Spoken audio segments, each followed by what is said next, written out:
plaisir de passer ce fin de semaine avec vous. La nourriture était délicieuse. Il a fait assez de bon temps et la communion entre sœurs a été magnifique. Et j'espère que vous avez également joui du temps autour de la parole. Et j'ai mentionné le vendredi que j'avais à cœur de vous recruter toutes pour des formations. Pas parce que je m'enrichis, je ne gagne presque rien, je ne gagne rien vraiment. C'est plutôt pour vous enrichir. Amen. Certains se sont peut-être dit qu'elle n'était pas enseignante, donc cela n'appliquait pas à elle.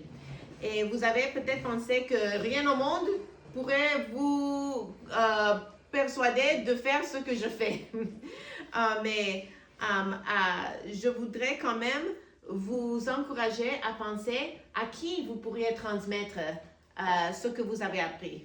Avec qui pouvez-vous partager les trésors de la vie éternelle?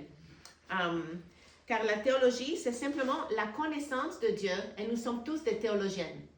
Donc, nous sommes des bonnes théologiennes ou nous sommes des mauvaises théologiennes, mais nous sommes toutes des théologiennes. Et la manière de devenir des bonnes théologiennes, c'est en creusant la source de la révélation par excellence, la parole de Dieu. Et pour le faire au mieux de nos capacités, nous devons savoir interpréter et ensuite transmettre sa parole. Et c'est pourquoi je souhaite vous lancer le défi de prier et considérer une formation ou une autre avec sur la femme scripturale. Nous avons 2 formations annuelles. La première est une formation en ligne où nous recevons les femmes, surtout de l'entour de Montréal, mais celles qui sont prêtes à se déplacer et qui ont des amis chez qui elles peuvent loger dans la région, peuvent venir de loin, et il y en a qui le font. Et nous nous réunissons un vendredi soir et toute la journée du samedi pour une conférence live, mais c'est bien plus qu'une conférence, parce qu'à une conférence, vous recevez, et oui, les discussions en petits groupes sont très enrichissantes, mais elles sont plutôt d'une nature de l'application de la parole dans vos vies personnelles. Mais dans nos formations, nous avons des enseignements, mais ce n'est pas des enseignements de prêche, ce n'est pas des messages d'un passage de la Bible, mais plutôt on vous transmet la manière de mettre en pratique certaines techniques pour interpréter la Bible correctement. Donc, comment diviser le passage de la Bible, un passage selon sa structure, comment identifier son contexte, ainsi de suite. Et après les enseignements qui se donnent devant tout le monde, on vous divise en petits groupes afin que vous puissiez aller plus loin dans cet exercice. Donc, bien avant la formation, on envoie à chaque femme un passage qu'elle doit elle-même étudier et présenter en 5 minutes. Ce n'est pas une prêche, ce n'est pas quelque chose de très difficile, mais en 5 minutes, on présente ce qu'on a compris du passage et les autres donnent du feedback et aident la personne à aller plus loin dans ses réflexions. Et c'est vraiment un moment de partage et on se raffine les unes les autres à travers cet exercice. Et les participantes, presque toutes, elles disent que c'est leur partie préférée du week-end. Et Lise, qui est avec nous, a assisté à nos formations et elle pourrait aussi témoigner de combien cela l'a aidé dans son enseignement. Puis, la deuxième formation que nous faisons, c'est en automne. Donc, les formations en présentiel se font soit au mois de mars ou soit au mois de mai, dépendant de l'année.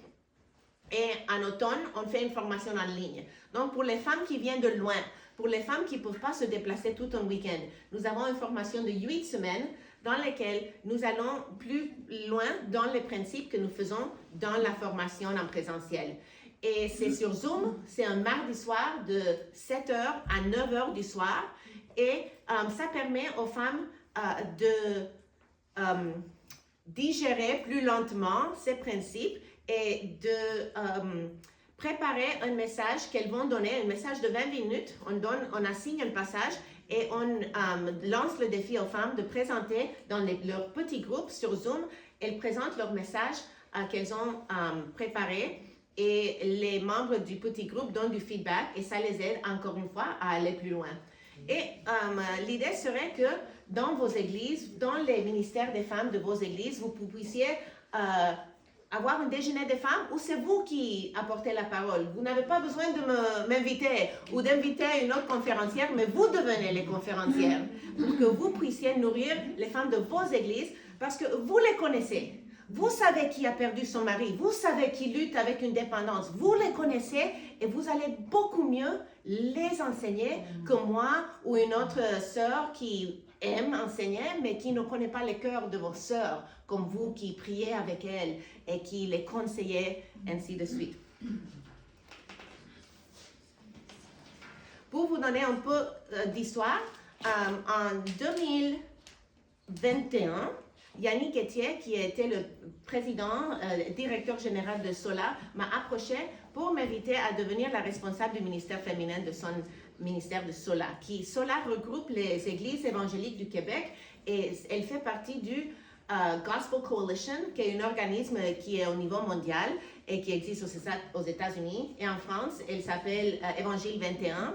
Et c'est un organisme qui encourage les chrétiens à grandir dans leur amour pour le Seigneur à travers une connaissance de la parole et une mise en pratique. Et nous avons organisé notre première formation en mai 2021 dans le livre des psaumes. Et c'était vraiment un temps enrichissant et tout a été filmé. Donc nos formations sont en vidéo et elles sont disponibles sur la chaîne YouTube de SOLA. Donc si vous voulez voir un peu ce qu'on fait avant de vous engager à faire une formation avec nous, tout est gratuit et disponible en ligne, les formations que nous faisons en présentiel. Donc la première année, c'était dans les psaumes. La deuxième année, c'était en Exode. La troisième année, c'était dans l'Évangile selon Marc. Et cette année, on vient de débuter notre formation en Habakkuk.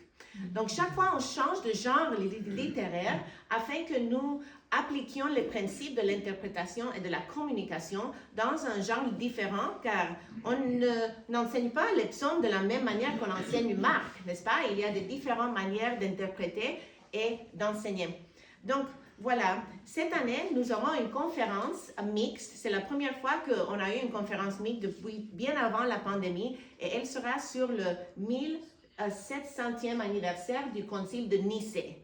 Donc, pour celles qui ont grandi catholiques, qui ont appris le « je crois en Dieu le Père Tout-Puissant, Créateur du ciel et de la terre » et ainsi de suite, cette confession de foi, le credo de Nicée a été créé suite à des controverses où il y avait ceux qui déniaient la Trinité, qui attaquaient la foi à l'époque des années 1300. Et aujourd'hui, il continue à avoir des personnes qui veulent nier notre foi en Jésus-Christ. Et cette conférence a pour but d'aider les chrétiens à défendre et à connaître bien leur foi au XXIe siècle. Elle aura lieu le 16 et le 17 mai à l'Église Espoir à Longueuil. Et je vais vous envoyer les détails. Si vous êtes libre, ça arrive bientôt et vous pouvez vous inscrire. Et notre formation en automne sera les mardis soirs, commençant en mi-septembre jusqu'à novembre. Et si vous voulez vous inscrire, j'ai une offre spéciale pour vous. Celles qui veulent participer, on a un code promo pour avoir une réduction de $10 sur le prix de la formation. Et j'aimerais équiper des futures Madame Feller de l'Union Baptiste pour faire des disciples et annoncer la bonne nouvelle dans vos églises et dans vos foyers et dans vos communautés. Donc, je vous enverrai tous les infos et dans quelques minutes, je vais apporter notre dernier enseignement. Donc, merci beaucoup. Merci.